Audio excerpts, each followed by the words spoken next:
ازيكم يا حبايبي؟ عاملين ايه؟ النهارده هنعمل المش الجميل والجبنه الحادقه الحلوه دي قوي قوي قوي بايديكم ونضيفه وضمناها. يلا بقى نسمي بسم الله ونسمي على الرسول وندخل على الوصفه بتاعتنا على طول. تمام، حلوه جدا ونضيفه وهتاكليها وانت مطمنه. جبت حله كبيره وحطيتها على النار. طبعا انت عارفه المرته اللي احنا بنخزنها هي دي اساس الوصفه بتاعتنا، والجبنه الحادقه برضو هناخد منها حوالي ربع كيلو. ده حوالي ربع كيلو مرته، انا كنت طبعا مخزناها حتى لو غابت عندك كام سنه ما بيجرالهاش حاجه، بتفضل زي الفل وبتضطري تستعمليها في حاجه زي كده لو ما اكلتيهاش، او لو مش هتاكليها شيليها عشان تعملي بها المش. تمام، تخزني بها المش بتاعك. حطيتها على النار، حطيتها على نار في الحله.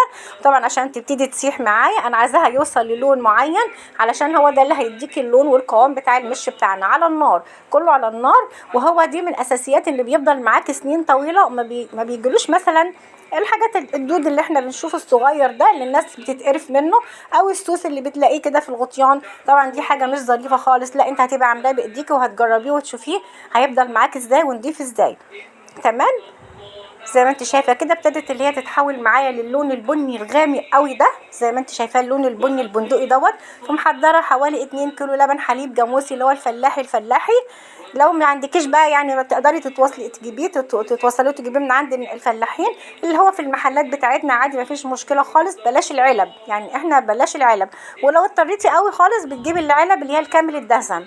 تمام، هبتدي ان انا هو اقلبه زي ما انت شايفه كده، زي ما قلت لك ربع كيلو مرته، وحطيت حوالي 2 كيلو لبن حليب. عايزه طبعا تضعفي بقى الكميه، ضعفي الكميه. حطيت على الكميه ديت اللي هو ربع كيلو مرته و2 كيلو لبن حليب حوالي نص كيلو ملح، نص كيلو ملح. تمام، هو ماشي طبعا لو هتضعفي بتضعفي كل المكونات بتاعتك. تمام، بتبتدي برضو تقلبي لحد ما الملح يدوب خالص مع المرته مع اللبن بتاعنا. انت شايفه اللون اصلا بقى عامل ازاي. هنحط كمان حوالي 4 أو 5 معالق شطه من اللي هي المهروسه، بس اللي احنا مش بنضيف عليها الاضافات بتاعتنا بتاعت التوابل، لا اللي هي بتفضل ساده خالص كده، بنضيف عليها الملح فقط. بس اللي احنا برضو بنخلل منها وبنخزنها لما بنحب ان احنا نضيف عليها التوابل والحاجات عشان المخللات، بنضيف عليها الحاجات بتاعتنا اذا كان الليمون والملح والخل والتوابل اللي احنا عارفينها. دي من غير حاجه خالص، دي ملح فقط، دي اللي انت هتستعمليها في الوصفه بتاعت المش النهارده. تمام، حتى لو ما عندكيش ومش مخزناها هتجيبي حوالي ربع كيلو شطه اللي هي الطويله الحراقه، وبتفرميه وبتحطي عليه حوالي معلقتين ملح وبتضيفيها عليه. هنضيف كمان ايه، هنضيف حوالي ربع كيلو جبنه فلاحي برضو اللي هي كانت عندنا من زمان بتطلعي، طبعا احنا عندنا، ولو ما عندكيش بتضطري ان انت تشتري عشان تعملي احلى مش برضو. بس برضو هي في المحلات ما بتبقاش ساده زي بتاعتنا، بيبقى ضايف لها اضافات، لو عندهم ساده يا ريت تجيبيها. تمام، في محلات دلوقتي بتبيع الجبنه الحادقه، بس انت لو عملتيه عندك هيفضل عندك من السنه للسنه وتستعمليه على طول السنه ونضيفه وضمناها.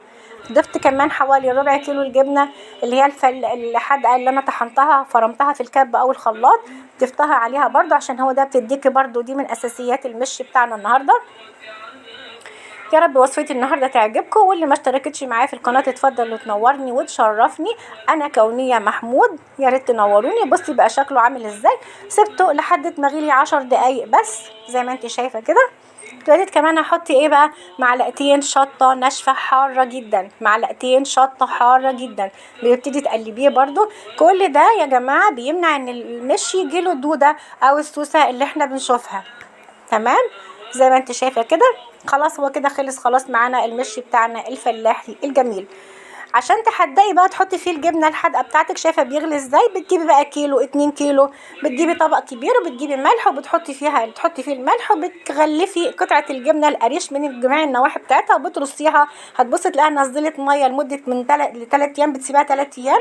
بعد كده بتحطيها في برطمان وبتحطي المش عليها.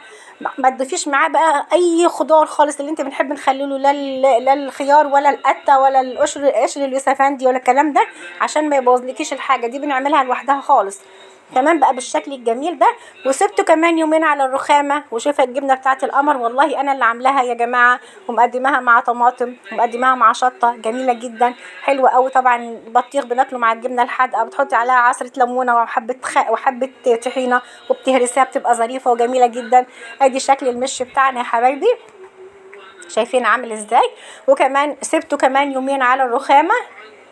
هوريكي شكله بقى ازاي، بقى مش فعلا يعني زي ما انت شايفه كده اهوت. جاي لكم اهوت زي ما انت شايفه بقى عامل ازاي. احلى مش وانضف مش هتاكليه. زي ما انا قلت لك كمان على طريقه تخليل الجبنه بتاعته، سهله جدا وما بتاخدش معاكي وقت خالص، وضمناها وبايدك، وبتضطري تشيليه في تقفيله المطبخ من جوه، بتقعد عندك سنين. وكل مره برده ما بتشيك عليه وبتشوفيه وبتقلبيه وبترجيه، علشان هو ساعات بيطلع لفوق والميه بتنزل بتاعته لتحت. تمام. زي ما انت شايفه بقى بالشكل الجميل القمر ده. يا رب وصفتي تعجبكم النهارده وتنول اعجابكم وتجربوها وتقولوا لي رايكم فيها ايه، وبقى بالشكل الجميل ده. يا رب يعجبكم. مش ولا مش حبايبي بألف هنا عليكم يا رب، واشوفكم في الوصفه الجايه، وسلام.